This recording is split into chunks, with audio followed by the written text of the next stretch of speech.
Hello there. Today I wanted to take a look at a very well-known brand. This is Mouton Cadet. It's the 2020 vintage of that. So we're looking at a wine from Bordeaux, produced by the Rothschild family. I thought when I was purchasing this that I was buying the ordinary Mouton Cadet, but it turns out actually that this is a Cuvee Heritage version of the brand. Now Mouton Cadet as a whole is the biggest branded wine coming from Bordeaux.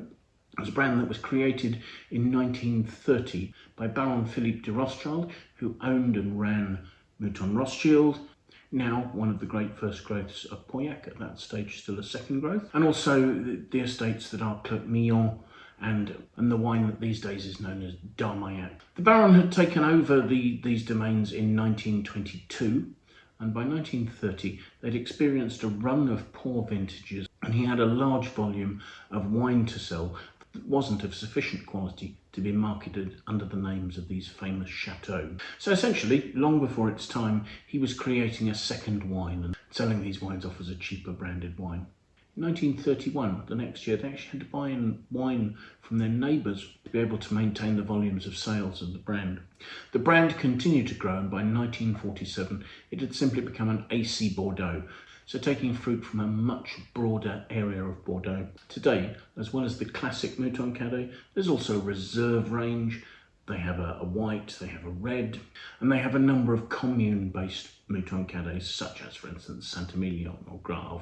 And the latest iteration of Mouton Cadet is this Cuvee Heritage, which supposedly is an homage to the original style of Mouton Cadet. I think in 2004, the style of the classic wine had become a little softer and more approachable, and maybe this is a return to a slightly more structured style of wine. Now, the notes that are given don't really give a lot of detail as to where the wine is made. I would guess the fruit sources change from year to year, so perhaps they're not wishing to put too much emphasis on that.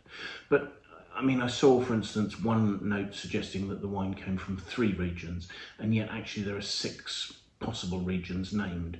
I mean, they're talking about fruit coming from the Entre de Mer, from the Premier Côte de Bordeaux, from Blaye, from the Côte de Bourg. I've also seen reference to fruit coming from the Bas Médoc. And the Rothschilds make the point that this means that they're blending wines that have come from different terroirs and have different characteristics. So, for instance, they reference the limestone soils of the Entre de Mer and the Premier Côte de Bordeaux.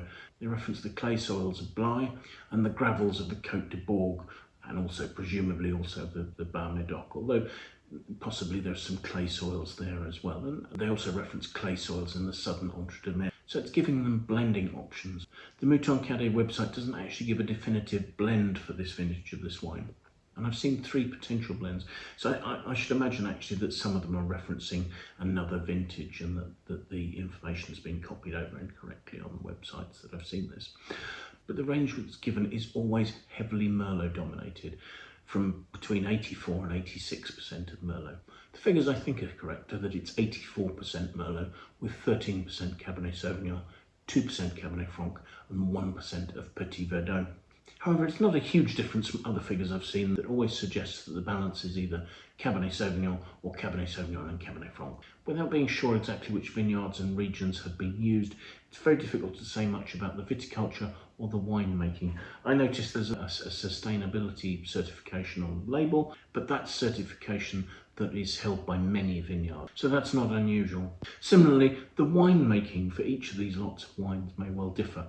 The information we are given is that the wine spends 16 months aging, and that will involve 8 to 10 months of oaking. Now, presumably that's in barrel. For a brand like this, it wouldn't be unusual to perhaps use a little bit of American oak, because that would give greater oak flavour. It wouldn't be unusual to be using larger barrels, but none of that is specified in the notes that I've seen. So let's have a look at the wine and see what we make of it, shall we? Start by saying it's got pretty good, deep, dark, ruby, black ruby colour. There's a lovely vibrant red colour there. I can just about make out the stem of the glass as I look down through the wine, so it's not completely opaque. The label says the wine has 14% alcohol, and it is quite readily throwing some tears onto the glass as I'm swirling it. So let's see what we make of the aroma, shall we?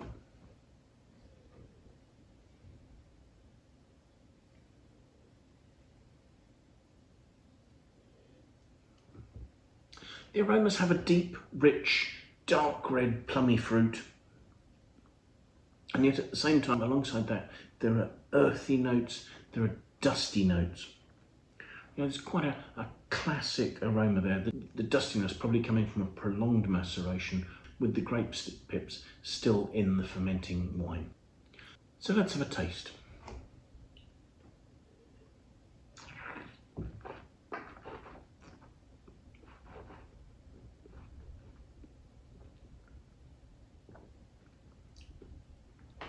On the palate, the wine is of mid-weight, and very, very structured.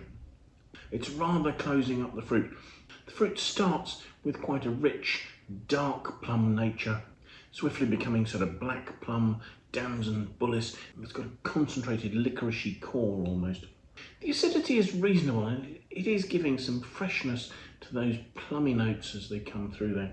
But actually the main feature are these very fine, smooth tannins that are somewhat closing up the mid-palate, and yet they manage to provide a bitterness without being completely astringent. I think perhaps the acidity is a little better than I first assessed it, because I think that's what's giving this a bit of life. There are still these sort of slightly earthy notes, maybe slightly meaty notes, but these drying savoury notes are really on the back palate behind this rich, rounded fruit.